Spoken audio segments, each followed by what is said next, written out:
they have a lot that they have heard, untold of, and we're going to go back, check the biography of these women, and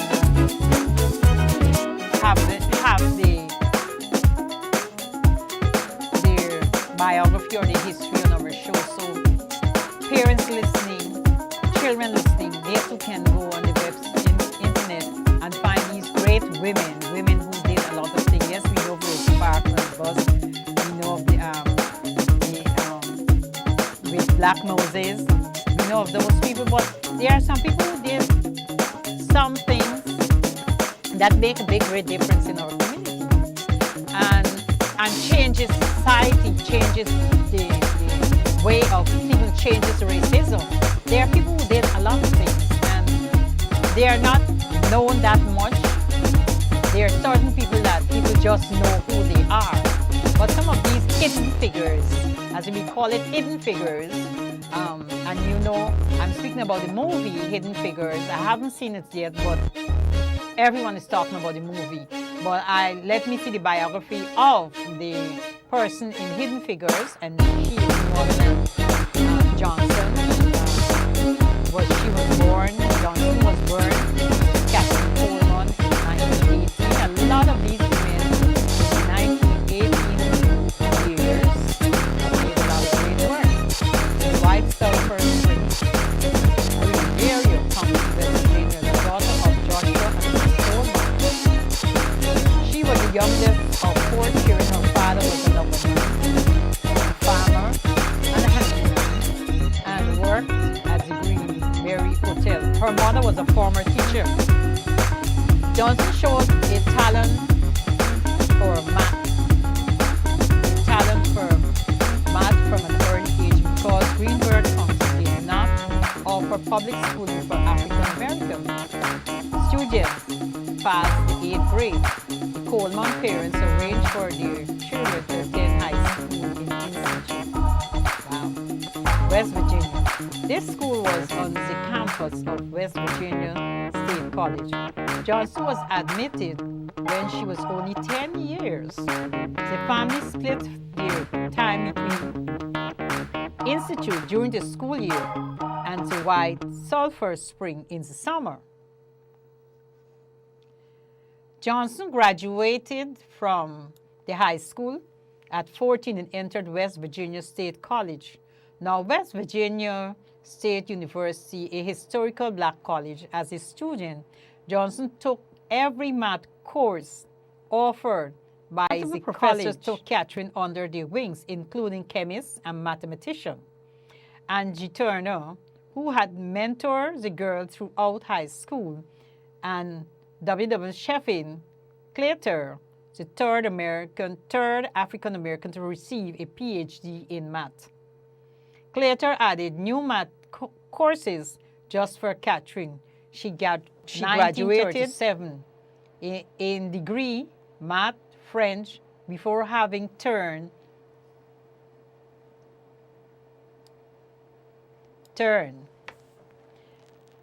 She took on a teaching job at a black public school in Virginia.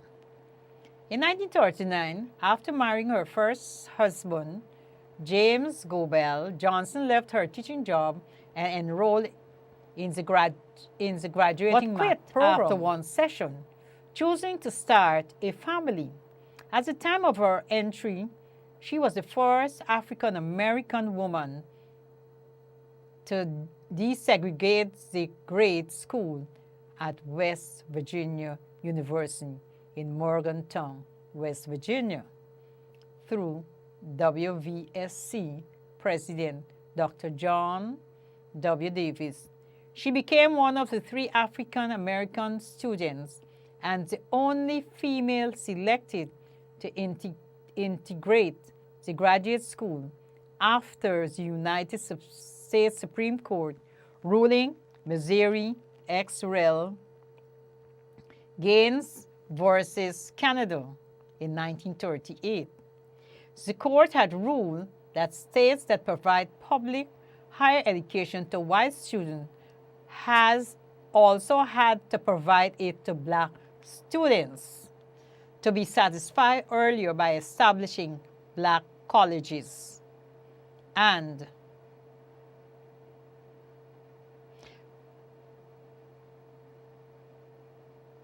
the court had ruled that states that provided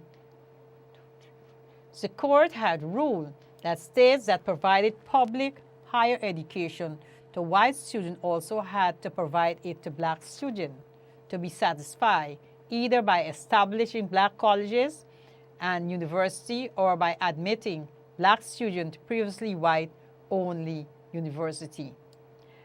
And this is something that young black male and female started to college, then after 1 year they will come out. You have the opportunity to go to college, go and complete your classes, go and complete your courses, go and do what you have to do for your education. It's important. When you're educated, no one can say anything to you because you have knowledge. Knowledge is power. Knowledge is power. Read a lot. Go back to your college, take your exam, and be a professional. Know something. Be somebody. Know something that you can able to share with others.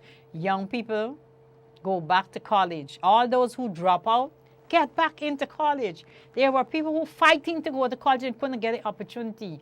Now they make a way for you folk, you young people, to be in college. Do not let the ancestors down. They did their part. It's your time to continue.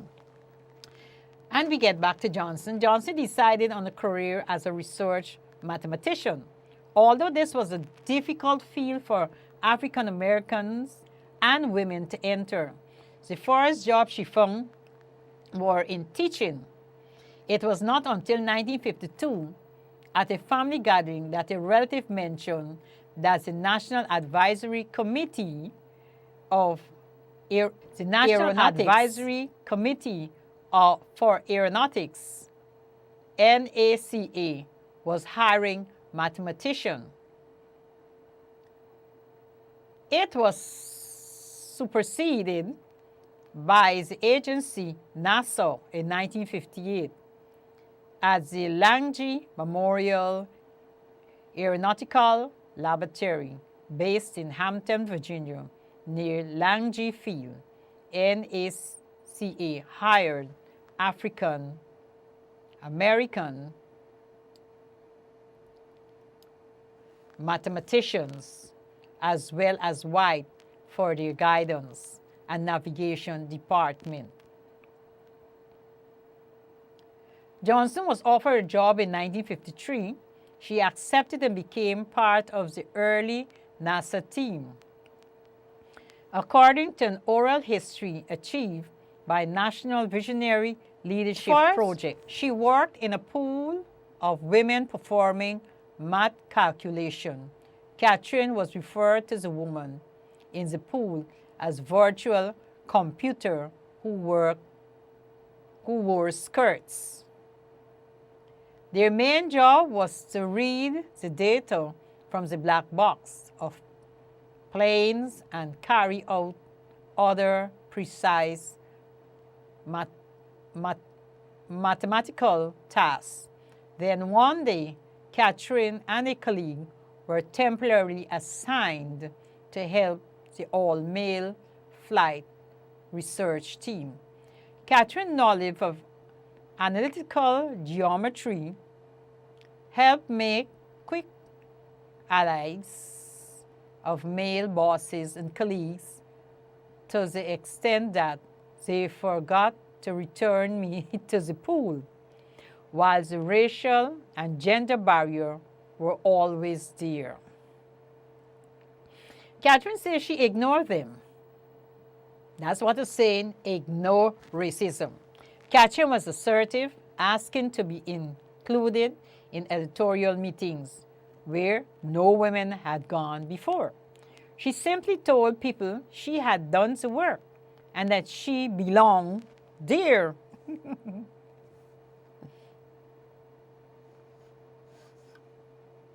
Katherine, you have to speak up for your right. From 1953 through 1958, Johnson worked as a computer analyzing topics such as just elevation for aircraft. Originally assigned to the West Area Computer Section, supervised by mathematician Dorothy Vaughan, Johnson was reassigned to the Guidance and Control Division of Langley Flight Research Division. It was staffed by white male engineers.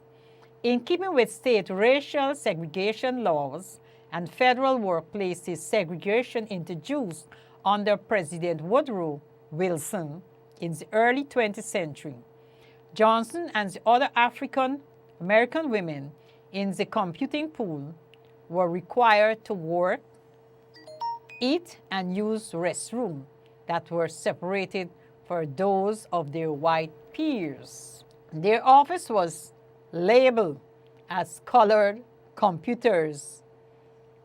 In an interview with WHRO-TV, Johnson stated that she didn't feel the segregation at NASA because everybody there was doing research. You had a mission and you worked on it. And it was important to you to do your job and play bridge at lunch, she added. I didn't feel any segregation. I knew it was there, but I didn't feel it. That's what I say.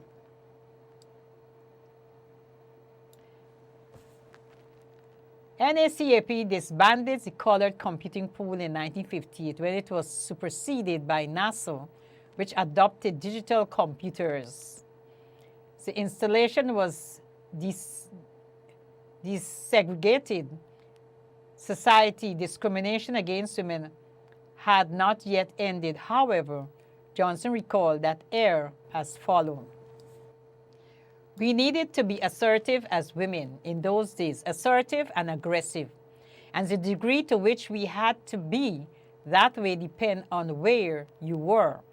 I had to be in the early days of NASA women. In NASA, women were not allowed to put their names on the report. No women in my division, in her division, had their name on the report. She was working with Ted, and he wanted to leave and go to Houston. But Henry Pearson, our supervisor, their supervisor, he was not a fan of women, kept pushing him to finish the report. They were working on finally, Ted told him, Katherine should finish the report. She done most of the work anyway. So Ted left Pearson with no choice. I finished the report and my name went on it. And that was the first time a woman in her division had her name on something. From 1958 until her retirement in 1986, Johnson worked as an aerospace technologist, moving during her career to the spacecraft control brand. She calculated the trajectory for the May 5th, 1961 space flight of Alan Shepard, the first American in space. She also calculated the launch window for his 1961 Mercy mission. She plotted backup navigation charts for astronauts in case of electronic failures. When NASA used electronic computers for the first time to calculate John Glenn orbit around the Earth, officials called on Johnson to verify the computer numbers. Glenn had asked for her specifically and had refused to fly unless Johnson verified the calculation. To account for the gravitational pulls of celestial bodies, author Marguerite Shetterly stated, so the astronaut who became a hero looked to his black woman in the still segregated South at the time as one of the key parts of making sure his mission would be successful. She added that in a time where computing was women's work and engineering was left to men, it really does have to do with us over the course of time, sort of not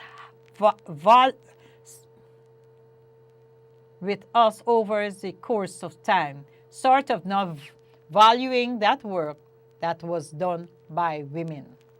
However, necessarily as much as we might, and it has taken history to be perceptive on that. Johnson later worked directly with digital computers. Her ability and reputation for accuracy helped to establish confidence in the new technology in 1961. Johnson helped to ensure that Alan Shepard Freedom 7 Mercury capsule would be quickly founded after landing using the accurate trajectory that had been established. Johnson also helped to calculate the trajectory for the 1969 Apollo 11 flight, I remember that, to the moon. During the moon landing, Johnson was at a meeting in the Pocono Mountain. She had a few others crowded around a small television screen, watching the first step on the moon. We heard it on the radio. We didn't have television at that time.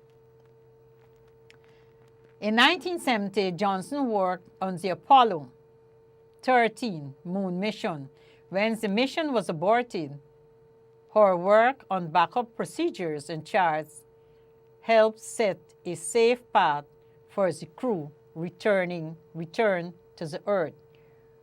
Creating the one-star observation system that would allow astronauts to determine their location and accuracy. In 2010 interview, Johnson recalled everybody was concerned about them getting there. We were concerned about them getting back. Later in her career, Johnson worked on the Space Shuttle program, the Earth Resources Satellite, and on plans of missions to Mars. I remember the first time that I took classes on an IBM computer. It was a big old machine. It had some cards like this length, and you had to pong, pong, pong, pong, punch in these cards, and the cards punching through. Then I had the opportunity to be on the, use the small cards for being the data entry clerk at the Guyana Defense Force Pay Office. I had that opportunity of using those cards. Then I went on to using the disc. I don't know if you remember the disc. After the cards, you had the disc. So you had to do everything on that disc, and then you would take your disc out and go to another machine and work. So I worked on that computer, that type of computer, pushing in the disc and pulling out the disc, and until I get to the computer that is now. Then we had a computer. I work on a computer where all your information, when you type, because I was this data entry clerk in several islands, the computer was connected to the main computer, so everything that you type, it go right into their system, so they will know if you type in right or wrong. Then I went on to getting the computer connected. So my entire life I did was like with computers. I did with typewriting. You know, that was my skill, because back in those days, your parents sent you to school to the commercial. So you had to do your advanced English, your typewriting, Pitman shorthand, your accounts. You had to do all of those things. Clerical work. The parents in my days focused the children on to be involved in secretarial assignment. But it was good. It was good.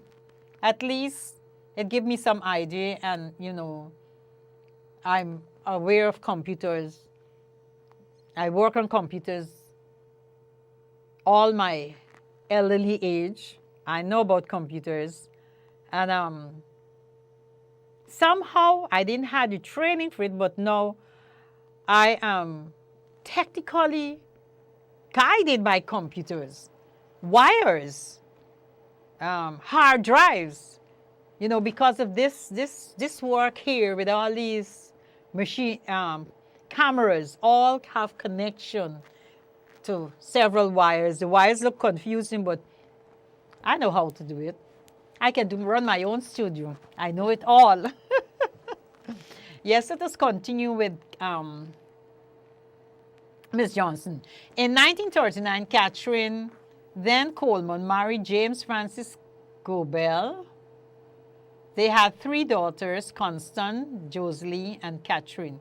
In 1953, she had James move their family to Newport News to pursue her new job opportunity. In 1956, James Gobel died of an inoperable brain tumor. Wow, that's so sad. Ooh. In 1959, the then Katherine Gobel remarried to James A. Johnson, who had been a second lieutenant in the Army, married. In 1959, the then Katherine Gobel remarried to James Johnson, who had been a second lieutenant in the Army and was a veteran of the Korean War. Johnson and her husband, who have 6 grandchildren, and 11 great-grandchildren lived in Hampton, Virginia. She continues to encourage her grandchildren and students to pursue career in science and technology. Co-author 26 scientific paper. Her social influence as a pioneer in space science and computing is demonstrated by the honors she has received and her stature as role model for a life in science. Since 1979, before she retired from NASA, Johnson has been listed among African Americans in science and technology. Johnson was named West Virginia State College Outstanding Alumnus for a year in 1999. Nice to you, and this is from Patricia Trim from Tots and Teens. We say goodbye, and to you, all you young people, I expect to see you doing more with your maths because you never know how far you can go. I love you all, and God bless you.